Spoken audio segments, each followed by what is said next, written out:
লম্বা দাড়ি নিয়া, তসবি তালিল নিয়া, নামাজ রোজা নিয়া, ওয়াজ শুনতে শুনতে কানটা ঝালাফালা করে গেছেন, 2 পয়সার কোনো লাভ হবে না।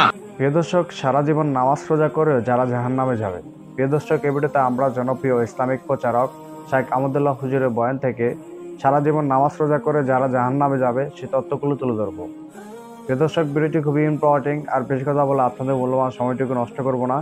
আমরা এক এক করে সেই তথ্যগুলো শুনবো। যদি বোনদের হক মেরে থাকেন, কিয়ামতের ময়দানে এই বোন দেখবেন দাঁড়ায় গেছে। বহু দাড়ি পাকা মুরব্বী আছেন, বহু সিজদা করতে করতে কপালে দাগ ফেলে দেওয়া মানুষ আছেন, বহু নিয়মিত তাসবিহ তেলাওয়াত করা নফল আমল করা মানুষ আছেন, বহু নফল রোজা ফরজ রোজা রাখা মানুষ আছেন, বহু দান সাদকা করা মানুষ আছেন, বহু হজ ওমরা নিয়মিত করা মানুষ আছেন, যারা এই ফরজ আদায়ে গাফিলতি করেন, উদাসীনতা এবং অবহেলা করেন, এবং তারা এই কারণে আল্লাহর খাতায় ফাসিক নাম তাদের উঠে গেছে।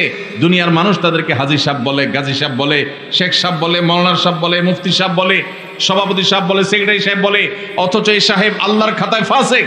কারণ সে তার বাবার সম্পদে, তার দাদার সম্পদে আল্লাহ তাআলা যাকে যতটুকু হিস্সা দিতে বলেছেন সেটাকে পাই পাই করে আল্লাহর নির্দেশ অনুযায়ী বন্টন করে নাই। সে নিজের খেয়াল খুশি মতো বন্টন করেছে, খেয়াল খুশি মতো ভাগ করেছে, খেয়াল খুশি মতো দখল করে নিয়েছে। আল্লাহর নির্ধারণের এই ফরজের সে মূল্য দেয় নাই। এই কারণে এই সমাজের বহু দাড়ি পাকা মানুষ জাহান্নামে যাবে। ভাইরা আমার, আমরা অনেকেই আছি থোক 10-20-50 হাজার টাকা মাহফিলে দিতে পারি, অনেকেই আছি মসজিদ মাদ্রাসা 20-50 হাজার টাকা দান করতে আমাদের কোনো আপত্তি নাই। আপত্তি কোন জায়গায়? আপত্তি হইল আমার বাবা দুনিয়া থেকে চলে গেছেন, এখন বাবা যা রেখে গেছেন জমি জমা, স্থাবর অস্থাবর সম্পদ, ব্যাংক ব্যালেন্স, টাকা পয়সা যা যা আছে, এগুলো থেকে ভাগ করে কাকে দিতে হবে? আমার ওই বোনটাকে দিতে হবে, ভাইটাকে দিতে হবে, সবাইকে যার যারটা দিতে হবে। এটা দিতে আমাদের খুব কলিজা লাগে, আছে না নাই? দান করতে তার কোনো অসুবিধা নেই, কারণ দান তো 20-50 হাজার করতেছে, কিন্তু বাবার সম্পদটা দিতে কার্পণ্য করে, গড়িমসি করে, আছে না নাই? এই সমাজে যদি আপনি এ ক্লাসের মুসলমান দেখতে চান, খাঁটি মুসলমান যদি দেখতে চান, আসল মুসলমান যদি দেখতে চান, যেই মুসলমান শুধু সহজ আমল করে না, কঠিন আমলগুলোকে বুক চিতিয়ে বুক উঁচু করে করতে চায়, সেই মানুষগুলো হলেন তারা যারা বাবা মায়ের সম্পদে বা নিজেদের রক্ত সম্পর্কীয় আত্মীয় স্বজনদের সম্পদে যার যতটুকু হিস্সা আছে, কোরআন আল্লাহ তাআলা যতটুকু যাকে দিতে বলেছেন তাকে হিসেব করে পাই পাই করে ততটুকু দেয়, বিন্দু মাত্র বেশ কম করে না। এই মানুষগুলো হলো এই সমাজের সবচেয়ে ক্রিম মুসলমান, সবচেয়ে এলিট, সবচেয়ে এ ক্লাসের, আপার ক্লাসের মুসলমান। আপনারা আপার ক্লাসের মুসলমান হওয়ার চেষ্টা করবেন ইনশাআল্লাহ। মুরব্বীরা যারা আছেন, বাবাজিরা ভালো আছে যারা আছেন, আপনাদের বলছি সন্তানদেরকে ওসিয়ত করে যাবেন, ইসলাম নিয়ে এসে সেখানে লিখবেন রীতিমতো যে আমি মারা গেলে আমার সম্পদে কোরআন হাদিস যেভাবে বলেছে তোমরা ভাই বোনরা ঠিক সেভাবে পাই পাই করে হিসাব করে ওইভাবে বন্টন করবা, খবরদার এর কম বেশ করবা না। এটা ওসিয়ত করে যাবেন সন্তানদেরকে। এরপরে যদি কোনো সন্তান কিছু সম্পদ মেরে দেয়, ভাই বোনদের বঞ্চিত করে, কিছু থোক দিয়া, লামসাম কিছু দিয়া তাদের কাছ থেকে দায় মুক্তির চেষ্টা করে, তাহলে ওই সন্তান দায়ী হবে।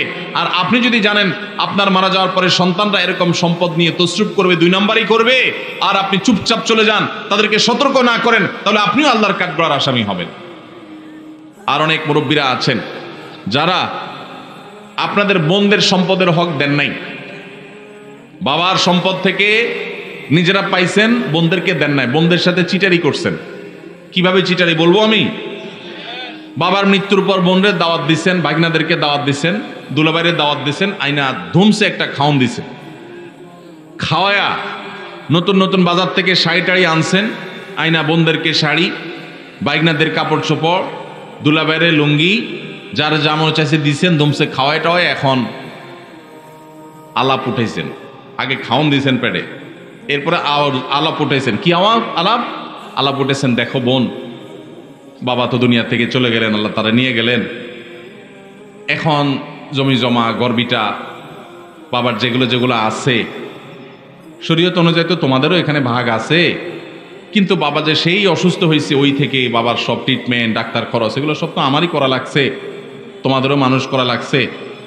এখন এখানে তোমাদের ভাগ আছে সেটা তো আমি জানি, এখন এগুলা কি করা তোমরাই বলো, বল তোমাদের কোটে, বল তোমাদের কোটে। এটা হলো খুব সূক্ষ্ম চিটারি, এটার নাম হলো সূক্ষ্ম চিটারি। ডাকাতি বাটপারির বিভিন্ন ধরন আছে, তো এটা এক প্রকারের বাটপারি। কেন বাটপারি বললাম? কারণ ওই যে বোনটাকে বললেন বাপের বাড়িতে আয়না খাওয়াইয়া দাওয়া, বাপ মরার পরে মনটা এমনি নরম, আরো মেয়ে মানুষ, যখন এটা বলছেন আপনি, তখন সে কি বলবে বলেন? কি বলবে? বলবে থাক ভাই, আমার কোনো দায় দাবি নাই, আপনি তো কষ্ট মষ্ট করছেন, বাবার সব ডাক্তার কবিরাজ খরচ দিছেন, দেখাশোনা করছেন, থাক আমাদের দিতে হবে না, আপনি দোয়া করে দিয়েন। মনের ভিতরে ব্যথা চাপায়া মেয়ে মানুষ মাত্র খাওয়াইছে ভাইয়ে, এখন যদি মুখের উপরে যদি বলে ভাই কি খরচ বরচ হয়েছে সেগুলো সব কাইটা রাখা, বাকি যেগুলো থাকে এগুলোতে আমাদের কত হয় হিসাব নিকাশ করে দিয়ে দিয়েন, এটা বললে ওই বোনের আর রক্ষা আছে? পুরো এলাকাতে বদনাম ছড়ানো হবে যে আমার বোন বাপটা ময়রা সারে নাই, কবরে রাইখা সারি নাই, এখন সে ভাগ চাইতে আসছে। এবার আমরা শুরু করব তাকে দুর্বল জায়গায় আঘাত করে তাকে দুর্বল করার। এই রোগটা আমাদের সমাজে আছে না নাই? মুরব্বীরা বাবাজিরা যারা আছেন কান খাড়া করে শুনে রাখেন, লম্বা দাড়ি নিয়া, তসবি তালিল নিয়া, নামাজ রোজা নিয়া, ওয়াজ শুনতে শুনতে কানটা ঝালাফালা করে গেছেন, 2 পয়সার কোনো লাভ হবে না যদি বোনদের হক মেরে থাকেন। কিয়ামতের ময়দানে এই বোন দেখবেন দাঁড়ায় গেছে, এক চুল পরিমাণ ছাড় হবে না, যত আমল করেছেন সব দিয়ে জাহান্নামে যেতে হবে যদি বোনদের হক মেরে থাকেন। এই জন্য বাবারা এই চিটারি করা যাবে না, ভাইয়েরা এই চিটারি করা যাবে না। প্রিয় দর্শক, এরকম নিত্য নতুন ভিডিও পেতে আমার চ্যানেলটিকে সাবস্ক্রাইব করুন। দেখা হবে নিত্য নতুন ভিডিওতে, সেই পর্যন্ত ভালো থাকবেন। আল্লাহ হাফেজ।